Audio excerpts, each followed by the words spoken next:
voit tout de même que malgré cette charnière, ce tournant dans la façon de créer le lien avec Dieu, que malgré tout, même si Dieu n'est pas l'acteur principal de cette histoire-là, eh bien, elle demande d'abord 3 jours de prière, 3 jours de jeûne, pour maintenir et se souvenir que finalement, même si c'est elle qui va intervenir, en réalité, elle n'est que portée par la puissance de la prière et de la manifestation divine cachée.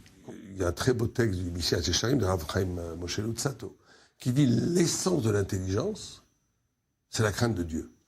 Quand j'ai lu ce texte, j'ai dit quel rapport entre la crainte de Dieu, qui est un sentiment, et l'intelligence? Il dit la chose suivante, une chose incroyable. Il dit parce qu'il y a le créateur et la création. La création, elle a une tendance naturelle à s'auto-définir, à développer des idéologies, des systèmes intellectuels, des systèmes philosophiques, scientifiques, qui vont auto-fonder la création oublieuse de l'origine. Et dit que ça, c'est une bêtise. C'est comme si vous avez une pièce de théâtre, où l'acteur va oublier qu'il joue une pièce de théâtre. Il va croire que le scénario, c'est le réel. C'est la réalité. Il va oublier qu'il n'est que le produit d'une volonté d'un metteur en scène ou d'un scénariste. Et bien c'est pareil. Et pour ça qu'il dit la crainte de Dieu permet cet effroi, ce haïtus infini entre moi et l'infini du sens.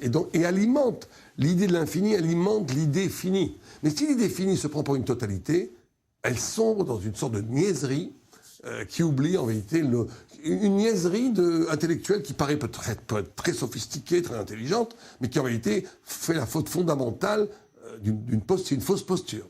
Et donc c'est pour ça qu'elle demande de prier, parce qu'elle dit bien sûr, j'ai compris maintenant que je suis investi de la mission de faire l'histoire, mais sans jamais oublier l'origine.